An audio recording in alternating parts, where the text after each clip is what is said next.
안녕하세요. 내일장 대장주 박미라입니다. 외국인의 역대 최장 순매수 기록이 40거래일로 끝났습니다. 오늘 소폭이지만 매도로 돌아섰는데요. 실적 우려로 대형주가 줄줄이 부진한 모습을 보이면서 코스피 지수도 2030선 중반에 마감했습니다. 자, 오늘 같은 장 그래도 코스닥 종목들은 선전했더라고요. 다음 주 어떤 종목들로 수익 높일 수 있을지 잠시 후 내일장 대장주에서 꼼꼼하게 소개해드리겠습니다. 자, 먼저 오늘 저와 함께 전문가 소개해드리겠습니다. 샘플러스 박수범 전문가님 나오셨습니다. 안녕하세요. 네, 안녕하십니까. 네, 반갑습니다.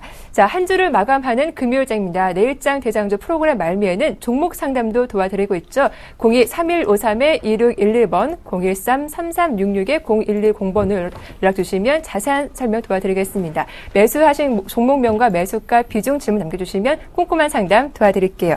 자, 그럼 금요일 순서 지금 바로 시작하겠습니다.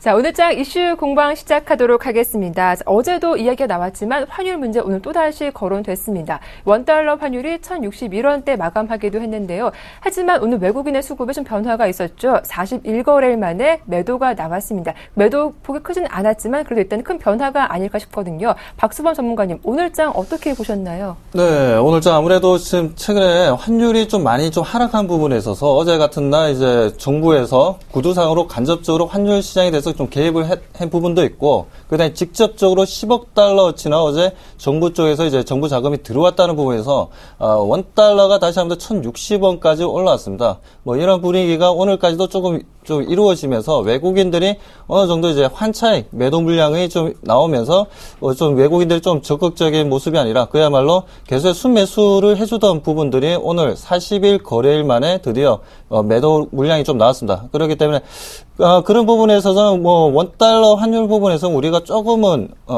움직임에 있어서의 외국인 환차익 매도 물량에 대해서는 좀 우리가 좀 조심할 필요는 있겠지만, 오늘 시장에서도 하지만 뭐 일부 자동차 섹터들 같은 경우는 굉장히 분위기가 좋았습니다. 네. 분위기가 좋았지만 최근에 단기간에 크게 상승했던 뭐 조선, 화학 뭐 이쪽으로 해서는 좀 매도 물량이 나오면서 좀 주춤한 분위기였는데요. 단기 상승한 뭐 조선 화학 쪽에서만 좀 좋지 못한 흐름이었지, 나머지 섹터들 쪽에서는 그나마 좀 양호한 흐름들이 좀 만들어졌기 때문에 지금 단기간으로는 코스닥이라든가 중소형주들이 좀 상승 흐름을 좀 잡아주겠지만, 하지만 그래도 대형주는 관심 밖으로 몰 필요는 없고, 그래서 좀 어느 정도 좀 관심을 좀 가지자라고 좀 말씀드리고 싶습니다. 네. 자, 그렇다면 오늘 장에서 상대적으로 코스닥의 종목들을 선방하는 모습 보이기도 했는데요. 오늘 코스닥 지수는 0.56% 오르면서 534포인트로 마감 짓기도 했습니다. 종목들 흐름도 나쁘지 않았는데요. 이정민 대표님, 오늘 코스닥 쪽의 이슈는 어떤 게 있었을까요? 글쎄요, 이슈라기보다는 네. 좀 시장의 전체적인 좀 틀을 봐야 될 것 같습니다. 일단, 네.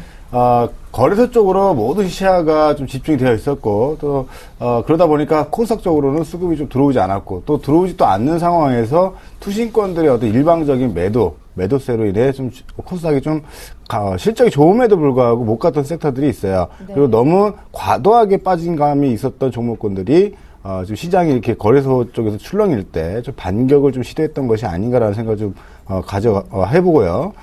오늘 거래소 조정에 대해서 좀 크게 좀 그러니까 생각을 안 하셨으면 좋겠던 게, 지금 거래소 쪽은 오늘 사실 대다수의 종목군들이 좀, 실적 발표를 많이 했습니다. 근데 네. 그 실적 발표가 예상보다도 이건 좀 저조하다라는 의견들이 많았고, 또 거기에 대해서 좀 조정세가 조금 들어왔습니다. 사실, 거래소 종목군들이 그동안에 많이 올라갔던 건 사실인데, 아직 검증되지 않았던 또 모멘텀으로만 움직였었죠. 그러니까 경기 호전에 대한, 유럽 경기와 중국 경기 호전에 대한 어떤 그런 분위기로 올라왔었는데, 막상 뚜껑을 열고 보니까 다들 뭐 알고 있었던 실적이지만 또 새삼스럽게 또 그냥 보낼 수는 없어서 한 대 더 얻어 맞았다라고 생각하시면 좋을 것 같아요. 뭐 흔들리지 않은 곳은 없더라고 좀 말씀을 드리고 싶고, 네. 자연스러운 가격 조정, 이격 조정이다라고 생각을 하십시오. 다만 코스닥에서 제가 조금 더 부연 설명을 드리고 싶은 건, 지금 3분기 실적 안 좋다 해서 빠졌던 섹터들, 이제 4분기 기대감이 모아질 시점입니다. 그동안에 눈여겨봤고, 이 종목 왜 이렇게 좋은데도 주가가 빠질까 했던 종목군들이 반격이 시도될 거예요. 그동안 물량이 적거나 코스닥을 보려고 노력하셨던 분들은 과감하게 좀 도전을 해보신다라면 코스닥 쪽에서 수익률 게임 반드시 나온다라고 말씀드리고 싶습니다. 예, 그런데 장 마감 요즘 뉴스가 많이 올라왔는데 대부분의 헤드라인 종목 가운데 외국인의 순매도라는 단어가 좀 들어 있었습니다. 다음 주 외국인의 어떤 매도, 다시 매수로 돌아올 가능성도 있을까요? 수급에 대한 어떤 큰 의미 부여는 어떻게 보시는지? 오늘 특징적인 부분을 보시면 네. 자동차 섹터 쪽 사실 실적도 부진을 했고 네. 또 기대감 없습니다. 없는데 환율 부분도 마찬가지고요. 근데 이상할이 많지 자동차 섹터는 올라가죠. 무슨 얘기냐? 외국인들은 지금 종목 플레이보다는 시장 전체적인 플레이를 하고 있다고 말씀드리고 싶어요. 삼성전자라든가 대형 시가총액 상위 종목군들을 움켜잡고요. 그 다음에 시장을 컨트롤하고 있죠. 근데 오늘 장 마치고 수급들 확인해 보셨습니까? 그동안에 경기 민감한 섹터 잘 올라가다가 음봉 크게 떨어진 섹터들 외국인들이 주워 담은 종목군들이 많이 보입니다. 이 말은 오늘 어떤 실적 발표된 이슈적인 부분으로 시장이 밀린 것이지 어떤 트렌드 자체를 하방으로 보내겠다는 건 아니라는 거죠. 그래서 그런 부분들 보면 다음 주에도 외국인 수급은 좀 이어질 것이다라고 보고 있습니다. 네, 이렇게 오늘장 이슈들 정리를 해봤습니다. 자, 이어서 내일장 대장주 지금 바로 함께하겠습니다.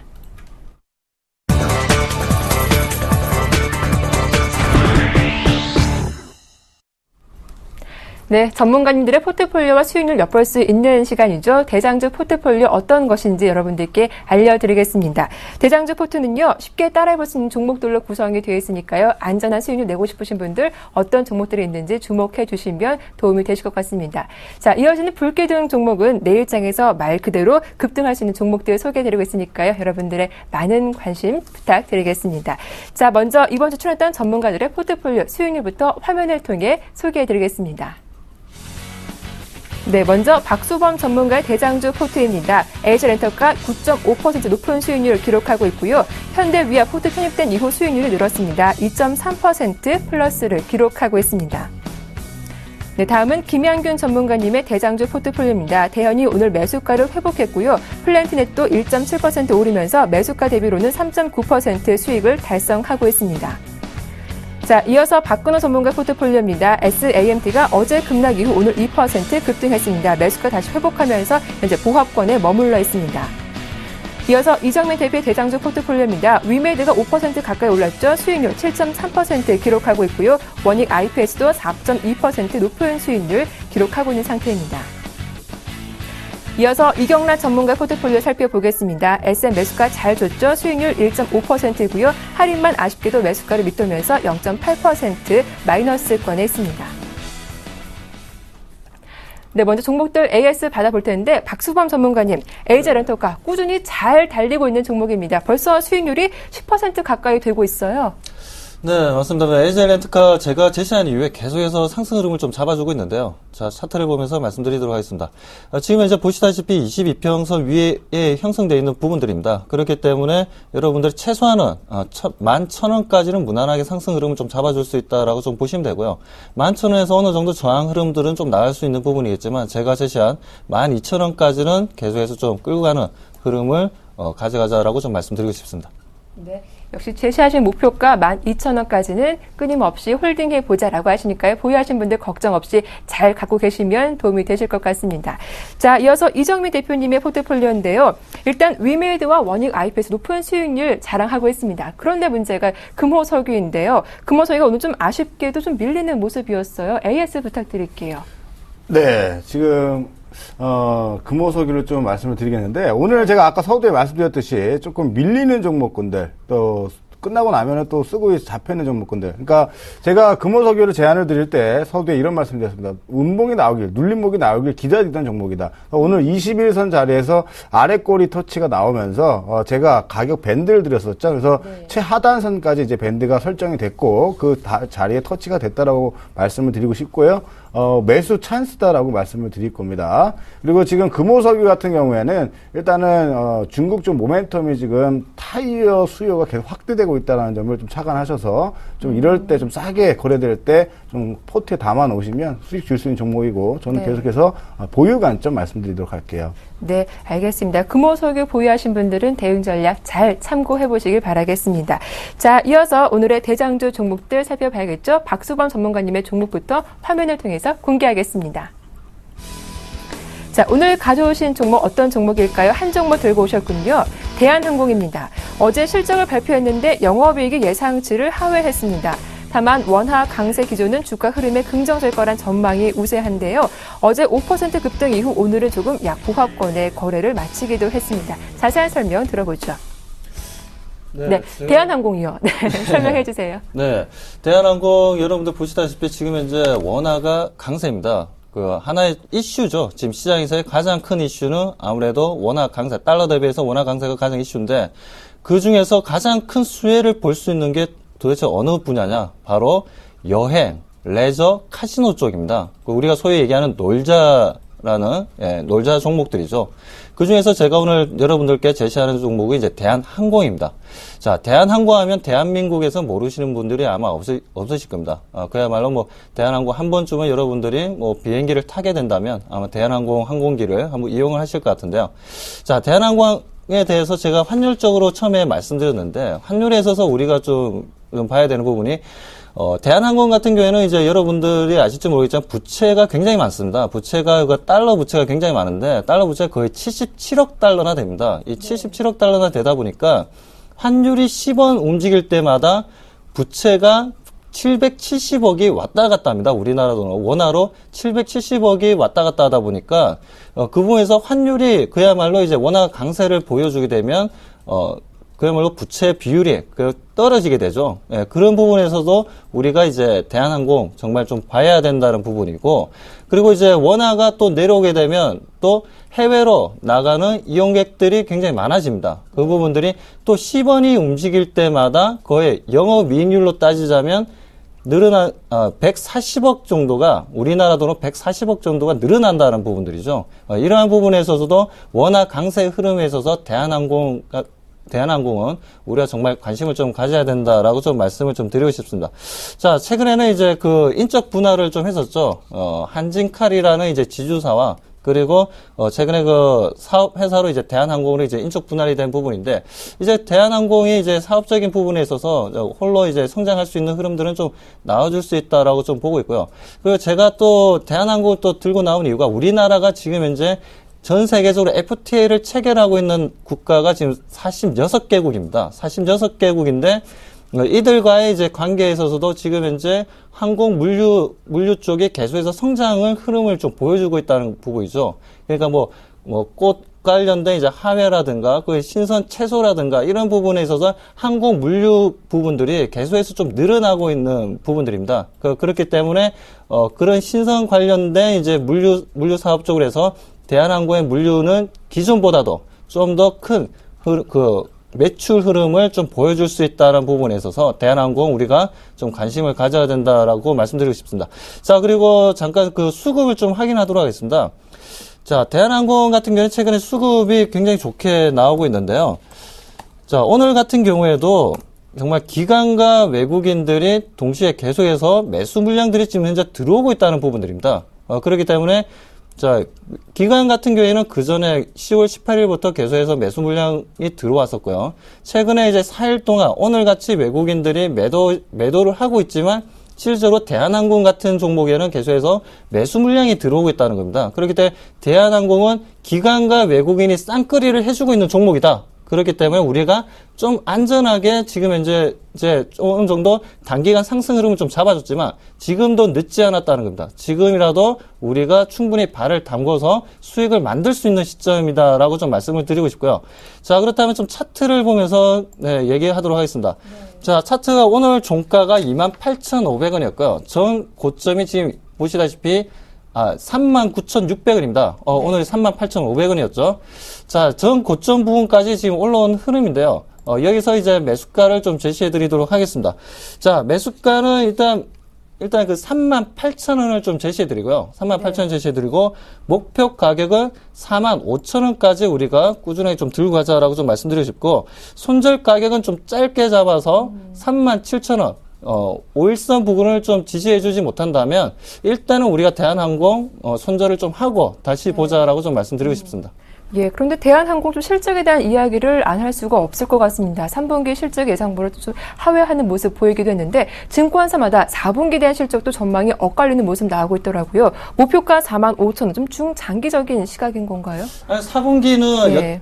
해마다 네. 이제 화물 물류 사업에 있어서 가장 매출이 많이 이루어질 때가 1, 2, 3, 4분기 중에 4분기였습니다. 네. 그렇기 때문에 이번 4분기 또한 3분기까지 실적이 좋지 못했지만 4분기 때는 이제 터닝 포인트가 될 수 있다는 부분에 있어서 이제 본격적인 대한항공이 본격적인 매출이 이루어지는 4분기가 도래하고 있는 부분에 있어서 충분히 우리가 지금 현재는 매수 포인트를 가지고 45,000원까지 목표 가격을 가지고 접근을 해도 괜찮다라고 좀 보고 있습니다. 네, 알겠습니다. 4분기에 대한 기대감 살아있는 종목 대한항공 대장주 종목으로 소개해 주셨습니다. 자, 이어서 이정민 대표님의 대장주 종목도 화면을 통해 만나보겠습니다. 예, 오늘 총 한 종목 들고 오셨는데요. 어떤 종목일까요?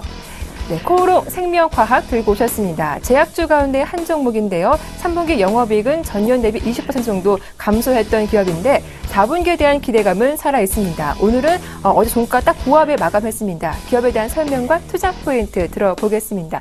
네, 대표님, 코오롱 생명과학 오늘 종가는 딱 보합에 마감이 돼 있네요. 예, 코오롱생명과 조금, 오늘 좀 오르나 싶더니 21선에서 네. 조금 이제 보합으로 끝났습니다. 일단, 앞서 서두에 설명드렸듯이 코스닥 대형주고 또 4, 4분기, 3분기에 좀 두들겨 맞고 4, 4분기 기대감 있는 종목군으로 제가 좀 압축을 해봤고요. 코오롱생명과학을 좀 관심 있게 두셔야 하는 이유는 일본 원료의학 시장이 지속적으로 좀 성장을 하고 있습니다. 동사 같은 경우에 의학 사업이 매출액의 한 50% 이상으로 지금 원료의학 사업에 좀 진출을 해 있고 또 가시적인 성과를 내고 있는데요. 여기서 나오는 영업이익이 대다수입니다. 그러다 보니까 일본 쪽에 대한 수출 의존도가 굉장히 높고 원료의약품 매출 중에 90%가 다 일본 제약사 쪽으로 공급이 됐습니다. 3분기 실적이 안 좋게 나왔던 건 엔저 현상으로 인한 좀 영업이익 마진율이 좀 떨어졌던 부분인데요. 4, 4분기에는 좀 엔저 현상이 더 이상은 진행이 되지 않고 있다라고 보고 있기 때문에 지금부터는 조금 관심을 두셔도 좋을 것 같아요. 자, 일본 정책적인 수혜를 좀 예상을 해보는데 2007년도와 올해 4월이었습니다. 2013년도 4월에 일본 정부에서 외친 게 있습니다. 제네릭 의약품의 사용 촉진을 위한 계획을 발표했어요. 그러다 보니까 내용은 즉슨 2018년도까지입니다. 2018년도까지 일본 제네릭 시장 내에서 사용량을 60%까지 올리겠다.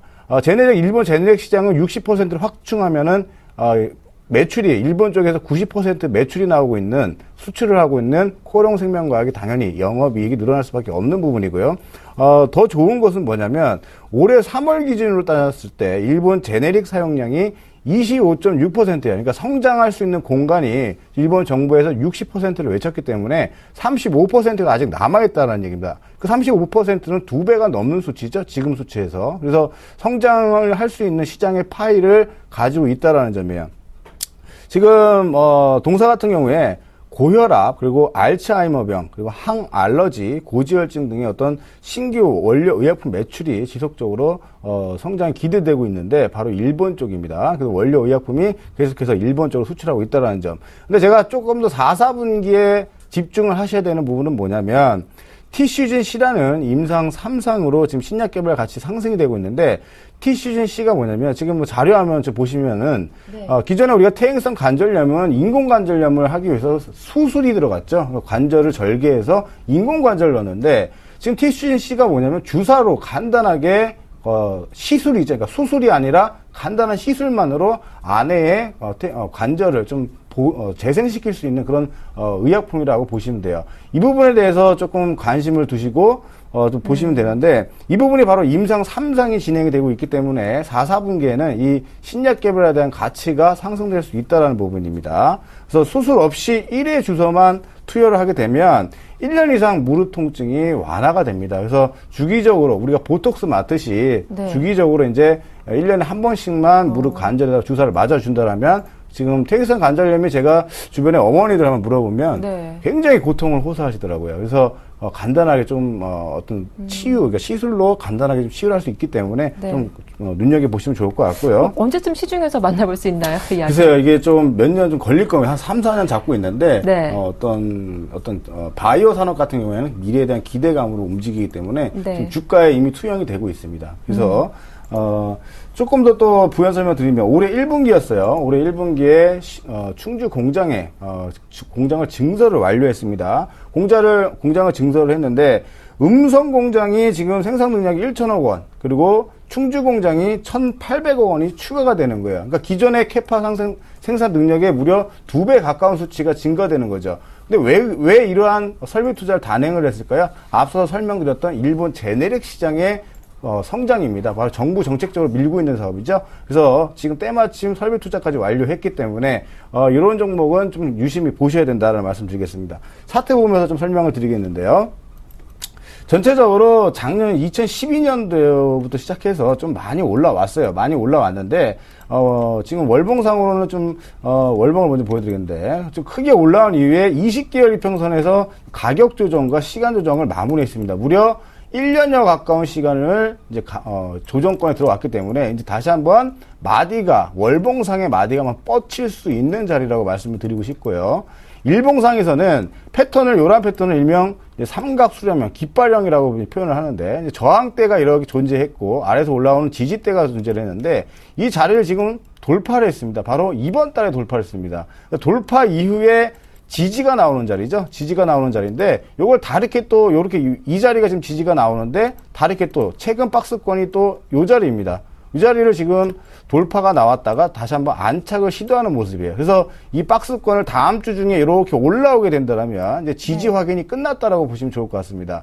수급적으로는요. 코롱생명과학이 제가 투신권이 일괄적으로 코스닥에 대해서 매도를 했다라고 제가 말씀을 드렸는데 유독히 좀 집차가리맘치 물량을 끝까지 쥐고 있는 섹터가 바로 이 코롱생명과학입니다. 네. 투신권이 물량을 꼭 쥐고서 장기적으로 조금 매수했던 물량을 그대로 갖고 있고, 연기금도 보시면 아시겠지만 최근에 연기금이 작년부터 보유했던 물량을 그대로 쥐고 있더라는 얘기예요. 그러니까 가격이 급하게 올라왔기 때문에 자연스럽게 기술적으로 조정을 겪고서 이번 4, 4분기에 포커스를 맞춰본다라면 좀 확률적으로 지금 4, 4분기에 다시 한번 마디가 뻗칠 수 있는 영역이라고 말씀을 드리고 싶고요. 목표가는 지금 좀 애매할 수 있습니다. 목표가가 오늘 보합이 나왔는데, 목표가는 시초가로부터 잡으세요. 왜냐면 여기서부터 21일 아침 시초가부터 돌파한다면 시초가부터 매수를 하셔야 되고요. 시초가에 좀 밀려서 음봉으로 이렇게 조정을 받는다 그러면 76,400원까지 차분하게 분할 매수 대응을 하시기 바라겠습니다. 손절가는 지금 최근에 장기 평선을 뚫고 올라왔던 74,600원짜리를 손절 라인으로 제시를 해드리겠습니다. 네, 내일장 대장주 종목 코오롱 생명과학 설명 자세하게 들어봤습니다. 자, 이어서 박수범 전문가 이정민 대표님의 포트폴리오 화면을 통해서 정리해드리겠습니다.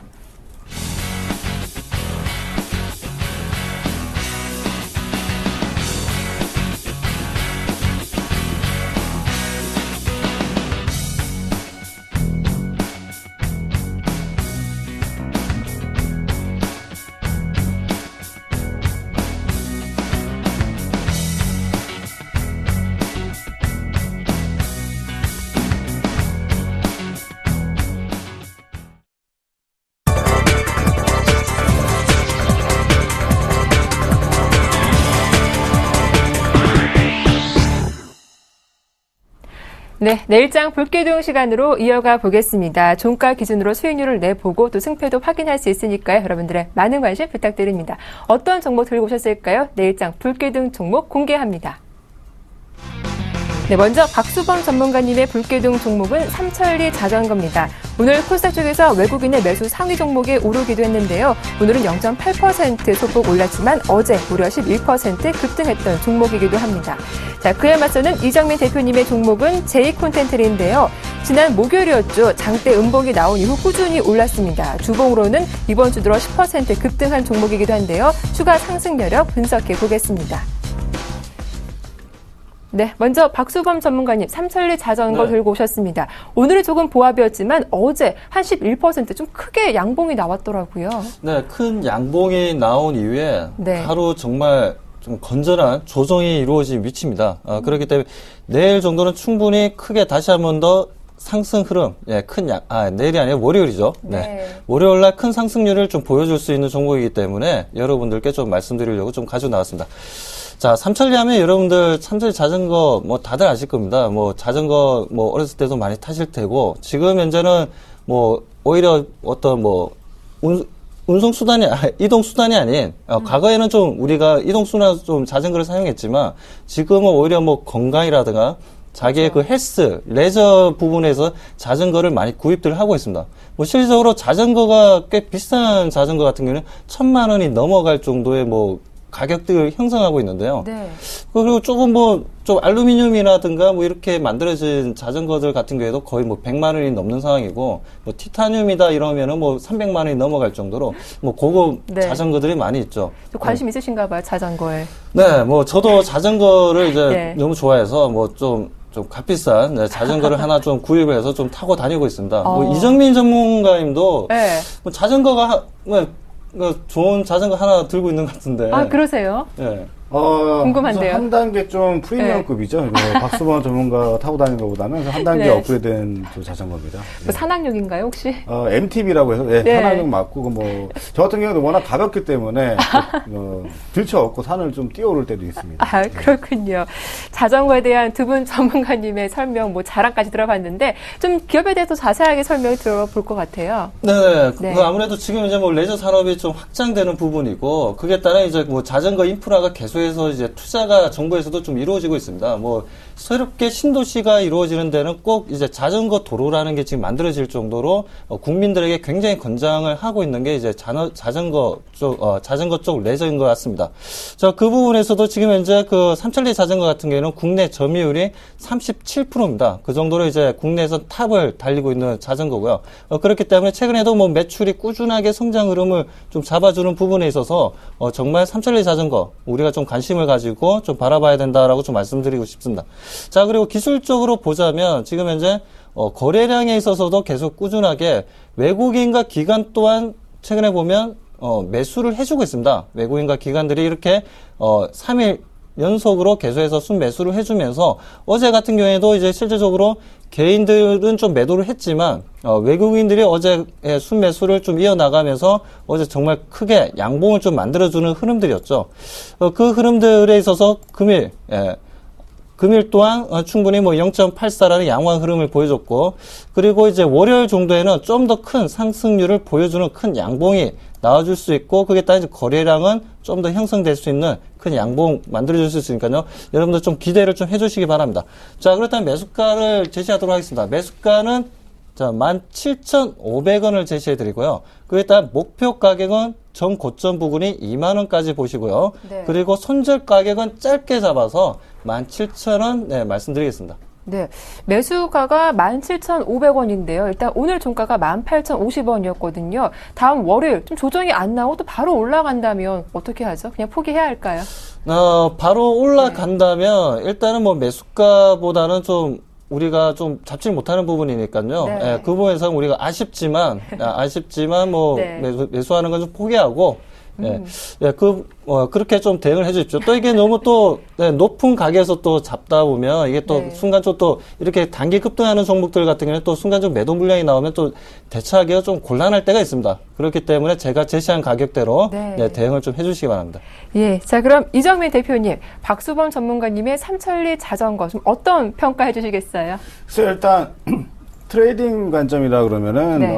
한 번 정도 또 한 번의 어떤 불기둥이 또 예상도 될 수 있지만 네. 좀 뭐 중장기적 관점, 어떤 시황관, 업종관으로 좀 본자라면 조금 아니다 결론부터 말씀드리면 좀 그렇게 말씀드리고 싶고 네. 사실 이제 겨울입니다. 이미 주가 맞아요. 선방됐고 사실 많이 팔렸다고 하지만 영업이익 지금 뭐 50억 원 정도 돼요. 지금 50억 원 영업이익이 지금 주가 수준이라면 너무 고평가고요. 또 네. 최근에 올랐던 건 전기 자전거. 사실 전기 자동차에 대한 최근에 시장이 테마가 불어오면서 좀 삼철 자전거도 전기 자전거로 조금 테마가 붙은 모습입니다. 또 안 좋은 건 일단 프랭클린 템플턴이라는 일단 투신은행이 네. 지분율을 좀 많이 갖고 있었는데 최근에 또 25만 주라는 물량을 대거 매도를 했고요. 그래서 물론 이제 불기둥이라는 어떤 이미지를 본다라면 네.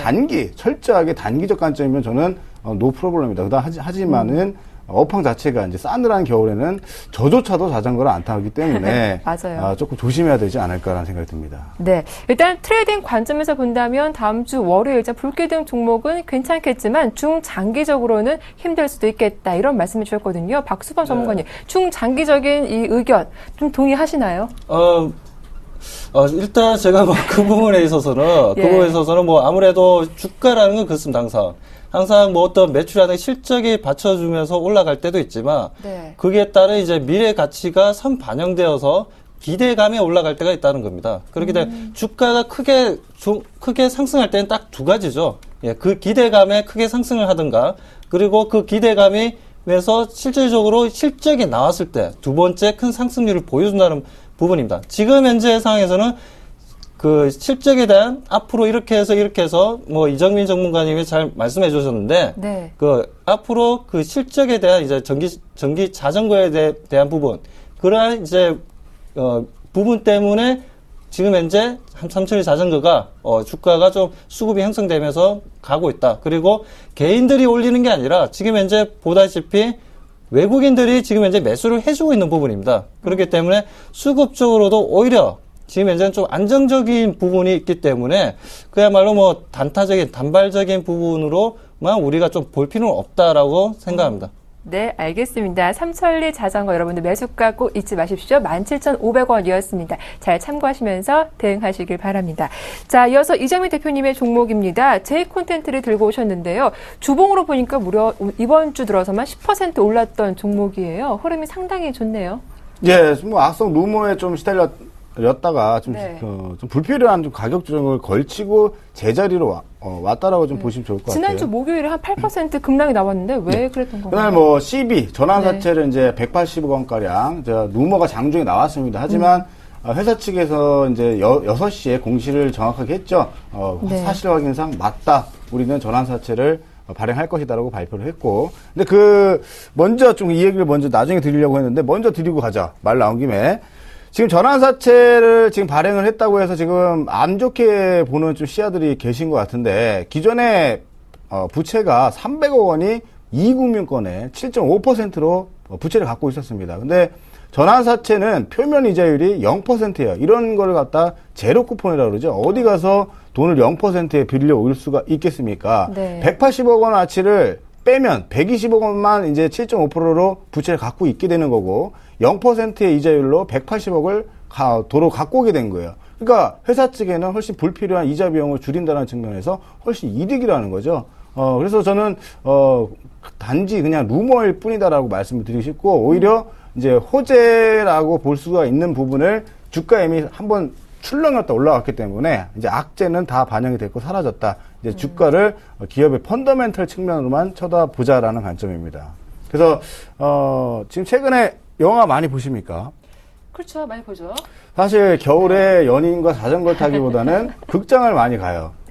지금 네. 제이 콘텐츠가 보유하고 있는 극장이 메가박스죠. 메가박스. 그래서 영화 관객수가 최근에 추석 연휴 기점으로 굉장히 올라갑니다. 뭐 제가 봤을 때는 그냥 재미없었던 영화 같은데도 뭐 400만이 넘고 500만을 막 돌파하는 모습을 보여준다는 건 이제 지금 국민의 의식 자체가, 문화 자체가 극장의 영화에 대해서 그냥 뭐 비싸든 안 비싸든 한 편 보는, 신작 프로는 보는 그런 관점으로 좀 보시는 게 좋을 것 같아요. 그래서 극장가가 이제 성수기에 진입을 하고 4, 4분기는 따뜻한 팝콘과 따뜻한 공기 속에서 영화를 보는 또 극장 수요가 늘어날 수 있다. 근데 또 한 가지는 최근에 드라마 제작국인 또 케이블 TV, JTBC를 소유하고 있죠. 제이 콘텐츠가. 네. 근데 최근에 우리 박미라 앵커께서는 또 어떤 앵커분을 또 가장 존경하고 계십니까? 말씀하신 거 보니까 뭐 9시 뉴스하고 있는 손석희 앵커를 말씀하신 것 같아요. 좀 맞습니다. 영향력이 큰 언론인이기도 하죠. 맞습니다. 네. 그분이 바로 JTBC로 이적을 해서 9시 뉴스를 맡고 있습니다. 근데 시청률이 한 3%가량이 지금 나오고 있는데 네. 문제는 이거예요. 9시 뉴스 2위에 바로 이어지는 것이 뭡니까? 바로 드라마예요. 네. 근데 드라마 시청률까지 그 시청률이 이어진다는 거죠. 그래서 최근에 JTBC의 어떤 9시 뉴스 이후의 시청률, 또 손석희 씨로 인한 손석희 수혜라는 이야기가 시장에 나오고 있고, 이로 인한 4, 4분기 어떤 기대감이 또 물씬 나오는 자리라고 말씀을 드리고 싶어요. 그래서 매출액은 3분기 최대 실적을 달성할 것으로 일단 기대가 되는데, 매출액은 1,340억 원으로 전년 대비 19%가 증가할 것으로 지금 예측되고 있습니다. 영업이익은 230억 원으로 전년 대비 한 26%, 둘 다 두 자리 숫자가 되겠죠. 그래서 이 부분 좀 강조해드리고 싶고, 자, 매수가 차트 보면 좀 말씀을 드릴게요. 네. 예, 차트 보면서 말씀을 드리겠는데, 최근에 J콘텐트리가 여기서 이제 좀 급락이 나왔었죠. 급락이 나온 이후에 다시 한번, 주가가 올라왔습니다. 올라왔는데, 저는 이제 강한 쪽에 베팅하자는 얘기예요. 제목이 불기둥인 만큼 좀 베팅을 해보자. 따라 올라오는 5일 이동평균선을 기점으로 한번 보자라는 관점이고요.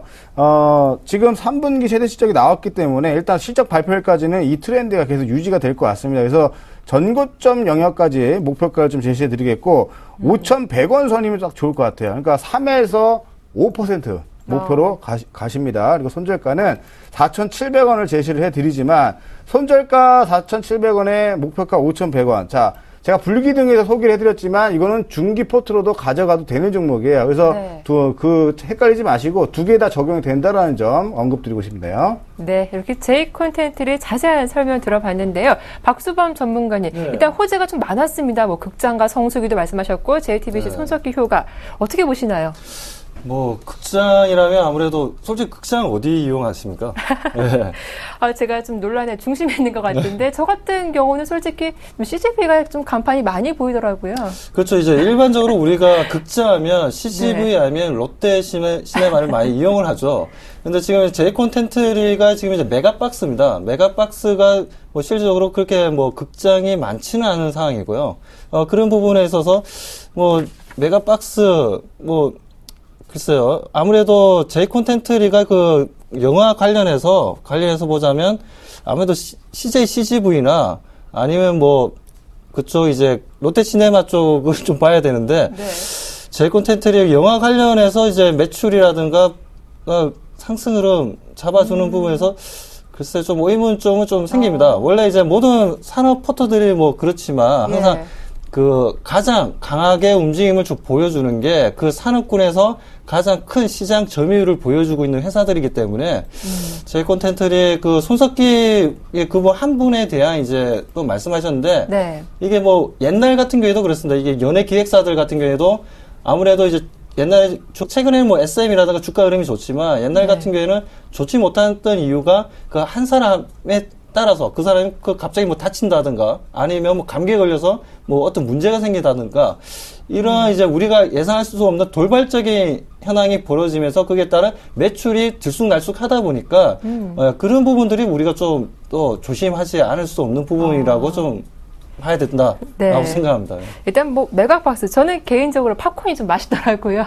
제가 지금 네. 뭐 사실 뭐 방송에 이런 말씀 드려야 될지 모르겠지만 좀 말도 안 되는 지금 반박을 하시는데, 자, 이 사업 포트의 일부라는 얘기를 제가 설명을 드렸고, 반드시 예. 뭐 메가박스가 지금 뭐 CGV보다 더 잘 나간다는 말씀이 아닙니다. 자, CGV도 갈 수도 있고, 뭐 직장 근처, 가까운 집 근처에 갈 수도 있다는 말씀을 좀 드리고 싶고, 또 한 가지 뭐 팝콘이 더 맛있다고 하셨는데, 네. 편의시설 면에서도 저는 절대 CGV에 대해서 뒤처지지 않는다고 말씀드리겠고요.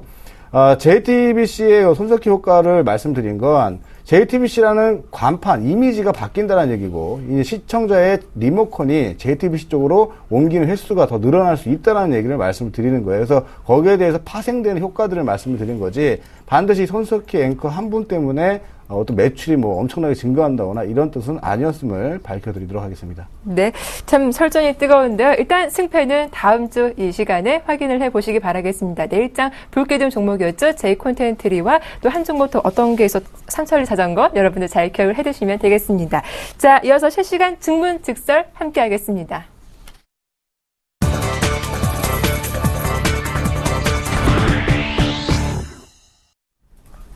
네, 실시간 증문 즉설 이어가도록 하겠습니다. 참여 방법 다시 한 번 더 안내해 드릴게요. 전화번호 02-3153-2611번이고요. 무료 문자번호 013-3366-0110번 활짝 열어두고 있으니까요. 여러분들의 많은 참여 부탁드리겠습니다. 자, 오늘 첫 번째 전화 연결 주인공 바로 한번 만나볼게요. 안녕하세요. 네, 여보세요? 네, 안녕하세요. 예, 예. 예, 반갑습니다. 네. 자, 어머니, 오늘 어떤 종목 저희가 상담 도와드릴까요? 멜파스요. 멜파스요. 네. 네, 멜파스 매수하신 가격대하고 비중 여쭤볼게요. 21,100원이요. 21,100원이요. 예, 예. 예, 차트를 보니까 21,100원이 거의 올해 한 3월 달 그때 고점이신 것 예, 같아요. 예, 예, 예. 네. 그리고 비중이 몇 %시라고요? 30% 샀었는데요. 네. 15%는 그냥 손절하고, 아. 12,100원인가 200원에 손절하고 15% 남았거든요. 네, 좀 많이 힘드셨겠어요. 예, 예. 현재가가 11,000원대니까 거의 좀 절반 정도로 가격이 떨어진 예. 건데 그동안 또 많이 또 고생도 하셨을 것 같고요. 알겠습니다. 일단 저희가 좀 상담 꼼꼼하게 도와드릴 테니까요. 방송 잘 들어봐 주세요. 예. 네, 고맙습니다. 전문가님, 네. 네. 거의 반토막이 난 상태거든요. 네, 맥파스가 그 G1F 터치 패널이라는 걸 이제 생산해서 이제 판매를 하고 있는데, 판매량, 매출은 지금 늘어나고 있는데, 문제가 뭐냐면 단가가 좋지가 못하다 보니까 지금 이제 영업이익률도 마이너스고 지금 다 좋지가 못합니다. 그런 부분들이 지금 주가에 지금 반영되어서 지금 현재 계속해서 좀 하락하는 부분들을 만들어주고 있습니다.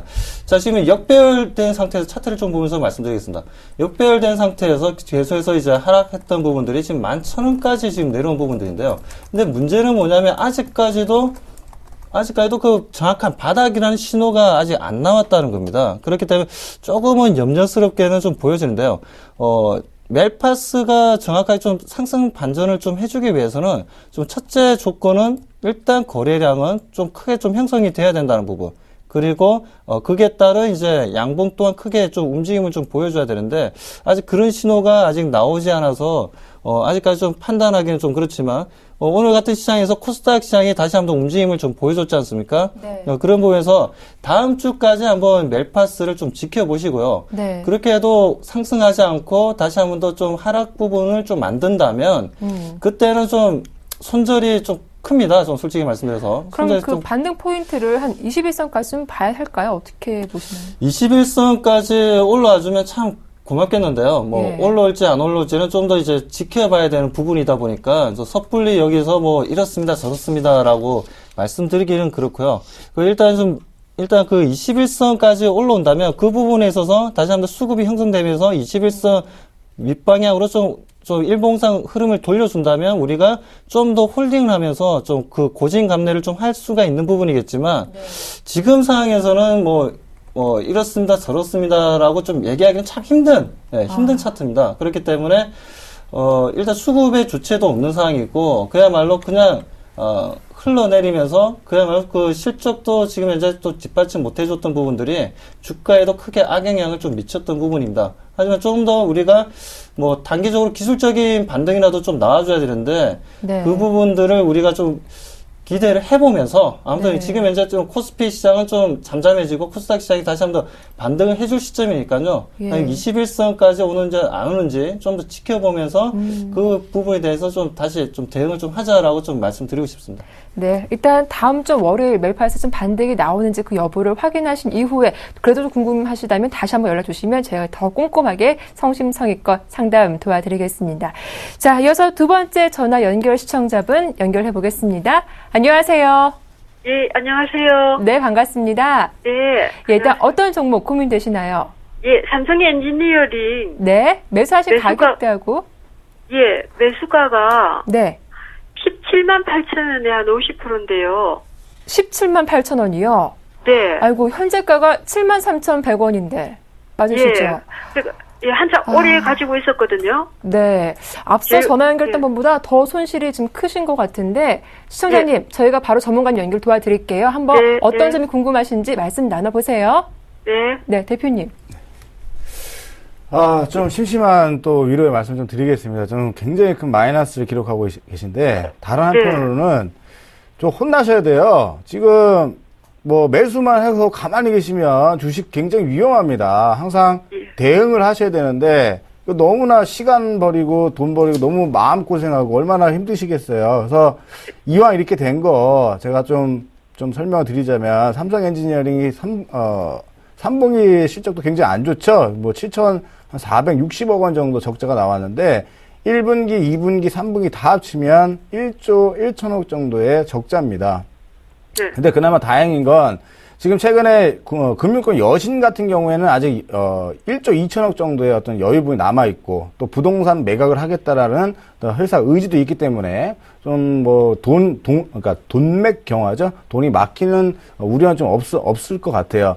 근데 지금 최근에 사실 시장에서 조금씩 루머 아닌 루머가 솔솔 나오는 게 뭐냐면 삼성 엔지니어링과 삼성물산과의 합병 이야기가 자꾸 나오고 있습니다. 그러니까 삼성물산의 움직임이 조금 심상치 않고 또 삼성 엔지니어링 지금 뭐 효과는 못 보고 있지만 시장에서 좀 뭐 분위기가 좀 무르익는다라면 합병에 대한 또 모멘텀도 볼 수 있다라는 점을 말씀을 드리고 싶고요. 일단 뭐 제일 궁금한 게 지금 시장이 좀 통화되시나요? 네. 예, 지금 얼마나 지금 오랫동안 가져가시고 싶은 계획이 있으세요? 지금 그냥 매도하기는 너무 오랜 시간 가지고 있었고 아까워서 그냥 매도는 못하겠고 일단은 가는 데까지 가지고 가보려고 그러는데 그게 매수가까지는 올 수 없겠죠. 자, 답변 드릴게요. 자, 매수가 네. 17만 8천 원이신데 지금 보유 인내하세요. 지금 이중바닥 찍어줬고요. 기간 수급 잠깐만 보고 넘어갈게요. 예. 연기금도 똑같이 물려있어요. 우리 어머님하고 연기금하고 같이 있습니다. 연기금 추가 매수 여력 남아있고요. 최근에 빠졌던 건 외국인들만 뭐 무지하게 매도를 했기 때문에 외국인들 더 이상 팔 자금 이제 거의 바닥난 수준이기 때문에 조만간에 반격 시도 나올 거예요. 조금만 인내하시고 반격 조금 나오면 다시 한번 꼭 좀 부탁드릴게요. 전화 한번 다시 꼭 좀 주세요. 그래요? 네. 근데 어머니 죄송하지만요. 예, 예. 저 시간 관계상 여기까지 상담 도와드릴게요. 다음 주도 나오시니까요. 다시 한번 전화 주십시오.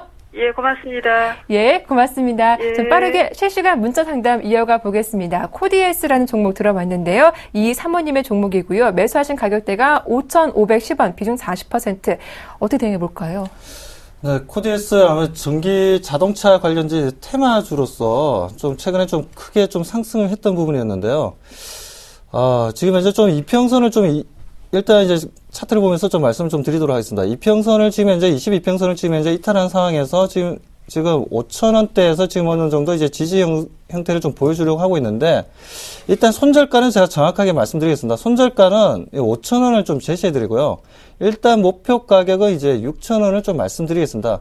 그 테마들을 우리가 일반적으로 이제 관련주라든가 테마주들을 좀 많이 하지 않습니까?